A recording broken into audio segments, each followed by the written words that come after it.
Yeah, it was at the Exxon Mobil gas station. It was like it wasn't in the middle of the night. It was around 6 o'clock. And when we pulled into the gas station, the truck's lights were off. Then when we pulled out, the lights were off. But then right as our car got in front of the truck's car, then the truck cut its lights on. And but then there's a bunch of other videos I got where they used the same colors, red and black. Then they were in a silver van. Did you see that? Yeah. Yeah, it's not a joke, man. Like, Right. they're basically what they're doing is they're mocking the whole thing. They're like mimicking it. Right. But it's weird They're trying because to make you look crazy. I mean, I think it's so obvious. You know what I'm saying? But the thing about it is like I honestly think I think the whole thing was a setup, man. I don't think Willis, you know, I think the whole thing was some sort of setup. I think the feds and the cops had something going on with that whole thing. Well, yeah, absolutely. And I think they fucking got his cousin to jump in on that too. Which I'm not sure why the hell that dude would want to do jail time in order to frame his cousin or frame Willis, but there's something ain't right about that. Right, right. Well, the thing with Willis was like his cousin testified that he saw some video footage or he saw some pictures or he saw Jessica Harrigan dead. Isn't that what he said? Yeah, he said he went downstairs at the grandpa's house and that he seen her dead. That he seen her dead down in the basement. He helped her dispose of he helped him dispose of the body. I don't know if I believe that, man, because if he could have said that to get out of a life sentence, he would have did it. The cops might have pressured him into doing that. That's what I'm saying. And then why didn't that one cop that Willis was friends with, why didn't he get any kind of reprimand or anything like that?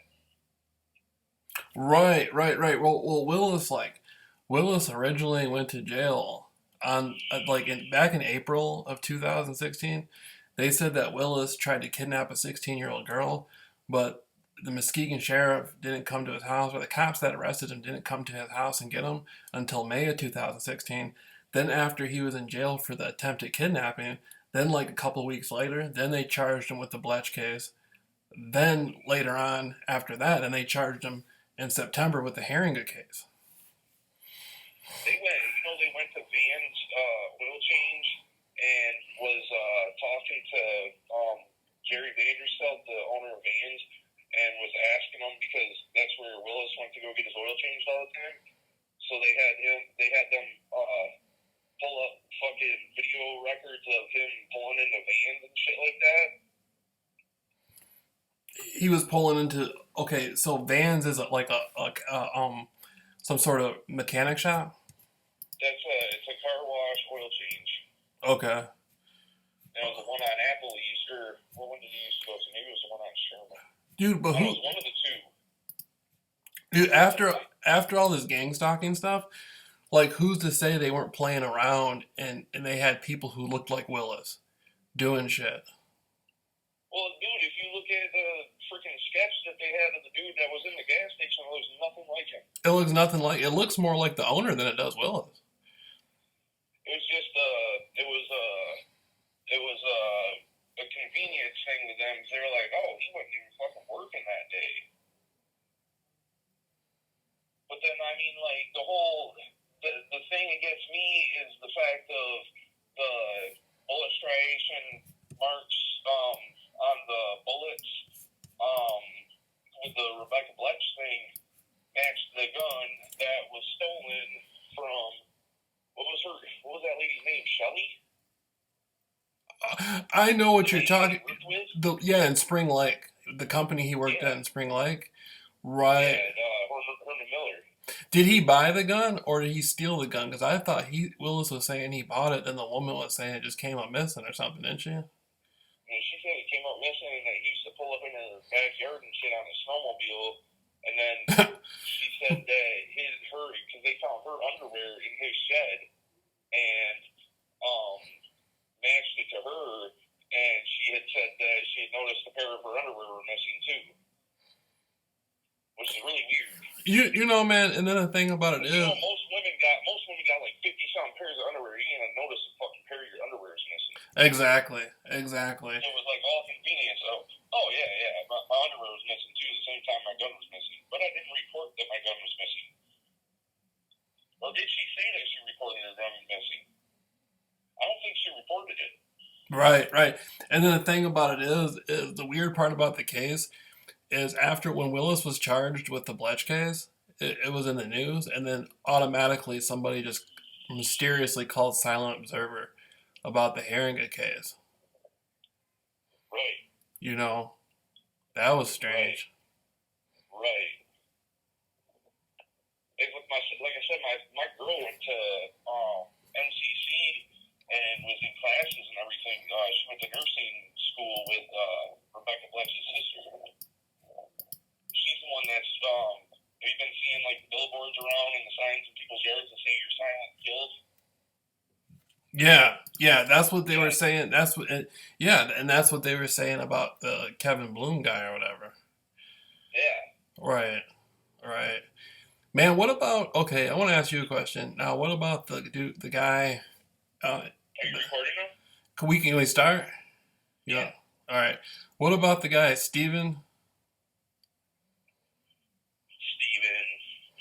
I mean, the obsoletist. He told me his name was Steven, but the obsoletist who. Dude, that dude's got a hard on for you, bro. I'm saying he might have some sugar in his. He might be in the closet, man. Dude, he's got something.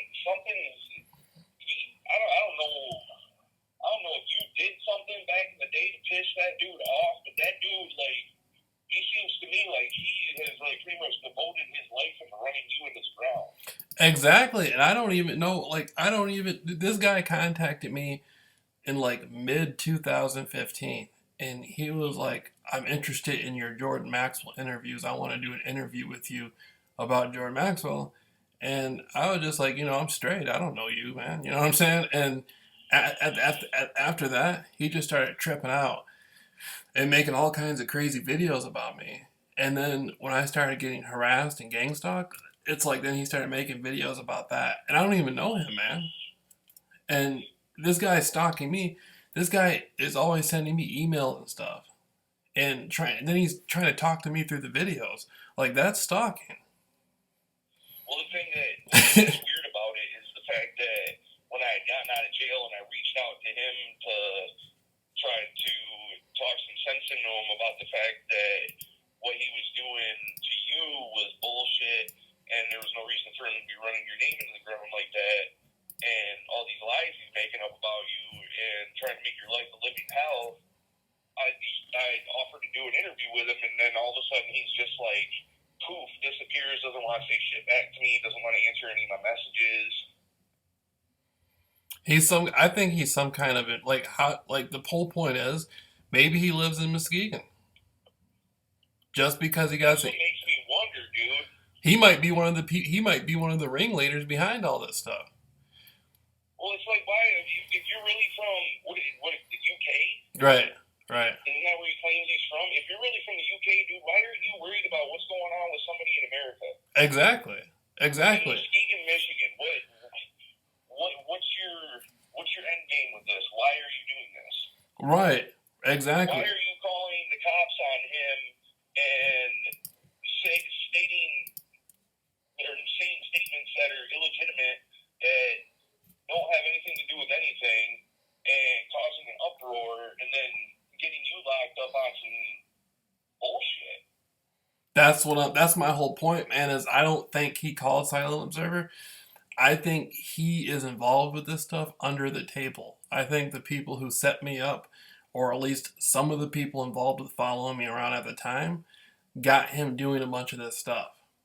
And how do you know he's not the ringleader of it all? He might be. He might have more authority. He might have more authority than the cops, because I'm not even joking. They put him in the newspaper, and like, why would a Muskegon Chronicle why would a Muskegon Chronicle author put some guy from England they don't even know his YouTube handle in the fucking newspaper. And then this guy's on YouTube like he's insane. Like that doesn't make any sense. Absolutely. No sense whatsoever. Like, why are you? Why? What makes them think that he's even credible in yeah, any situation whatsoever? right. How do we know he's not a paranoid schizophrenic? Exactly.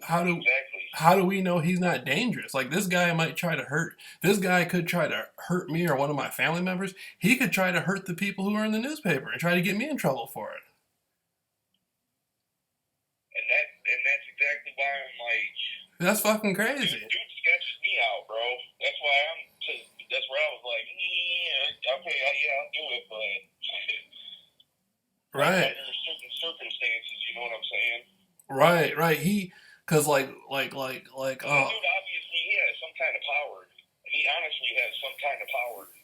yeah, to be sitting on there, be sitting up there, just not giving a fuck about nothing, just making shit up and twisting stuff around and ordering police reports, and he's in the fucking news. Like, obviously, he has just as much authority as the police have. Bro, you did all that time because of that dude. Right. That dude is the center cause of why you did all of that time. That's power, bro. That's a lot of power. Yeah, but the thing about it is I mean, like, okay, even if he didn't call Silent Observer, he still is a main part of it because he was making YouTube videos about me before I was even arrested talking about all this stuff. Well, that's why I believe you were onto something, and he was trying to shut you up. Right. Then he was. Videos, dude. One of your videos, you were onto something, and he was trying to shut you up. And he was trying to get you out of the picture to shut you up about something. Dude, I think all this. I'm not quite sure what it would be. The Herring. I think it's the Jessica Herring. I think there's a connection to the Jessica Herring case, and I think the FBI might have been like somebody is involved with something because it's in 2015. Okay, in 2016, when I came out with my beat gang stalking stuff, that's when Jeffrey Willis was arrested. Then I got set up in August of 2016. Then a month later, he got charged with the Herring case. Like, there's some sort of connection between the people who are stalking me, the police, the obsoletus, and probably in the Fed. Like, there's some kind of connection. I honestly believe that he did what he did to Rebecca Blatch. I believe he did that. I believe that he was trying to coerce that girl into the car, and he got her into the car and she got away. I 100% believe both of those. The Herring thing, I don't believe that for 1 second. Dude, you make a good point. That, dude, because that got nationwide, it probably even got worldwide attention, that case. And Norton Shores had one hell of a weight on their shoulders to get that case solved. And then all of a sudden, shit pops up with Blatch and that girl, and now they got the fall guy. And his demeanor, like if you looked at like when he was in the courtroom on the Bletch case, he did look like the impression I got is he looked very comfortable with being charged with it. But yeah, because he knew that he did it. The blowing the kiss at the family as he was walking out. That dude, that was the spit in the face. That was the final straw. Like, yep, I did it. And what are you gonna do about it? Then the thing, that dude fought tooth and nail to prove it. Yeah, he was tripping. If you notice, his whole demeanor changed on the Herring case. On the Herring case, he was freaking out about that. Dude, because in all honesty, didn't he get life for both of them? Yeah, he got 18 years for the attempted kidnapping or the kidnapping, and then he got life on the murders. Okay, so if you're doing life for a murder, and then all of a sudden you got another murder charge coming up, and you're going to court for it, what's the point in fighting unless if you're not guilty? Right. You ain't getting another life sentence anyways. You ain't getting out. Right. I mean, to be honest with you, to sit in the fucking county jail for all that time fighting the case is stupid. I'd rather go to the joint and hit the weights and shit and be outside in the sun. Fuck sitting in the county jail for all that time. That's what I'm saying. That didn't make any sense to me. Right. I would have pled guilty and just rode the fuck out, went straight to the joint. I followed that case every single day that they were televising it. I followed that case. When I was was at work and it was going on, I'd watch the whole video when I got home. Obviously, my PO came over to do a house check on me, and I was sitting there watching it. She's like, "Oh, what are they saying about it?" I was like, "I don't know, man. I'm not quite certain if this dude even did it." Right. Right, but I know in my court trial I was innocent, man. I fought because I'm the type of person like I've been to the joint myself when I was younger. Like I used to get in trouble when I was younger. Like you remember back in the day, I used to get in trouble and stuff. But like if I had actually committed the crime, it's just a misdemeanor. I wouldn't have gave a fuck. I would have been like, yeah, I did it. Give me some probation, a couple months in jail or something. I wouldn't have took it to trial. Right. I didn't even have a choice. They were just like, go to trial. Dude, I was straight innocent on my stuff. And the same judge who arraigned me arraigned Willis. And I'm sitting there watching this whole damn thing, and it's starting to scare me because, like, it's scaring me for the simple fact is how many other kidnappings are going on around here. Right. Like with the Nico Bull. Did you see that Nico Bull case with the crossbow? Yeah. Yeah. This is mind blowing.